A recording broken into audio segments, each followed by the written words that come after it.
Hey folks, Cade Courtley here with 4 Patriots. Now I'm gonna show you what to do if you need to make a hasty shelter. We're not talking about a snow cave, we're not talking about a lean-to.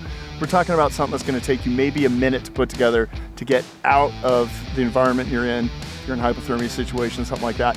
Now if you notice, when it snows, a tree acts almost like an umbrella, and you see this clearing underneath there. I want you to get in as far as you can under there, dig out some of this, clear some of this. You want to get as close as you can and as low as you can to the trunk. And if you're smart, you'll try and do it so you're on the opposite side that the wind is coming from. Also take some of these pine boughs and put them down, and that gives you a little bit of insulation between the ground and your body.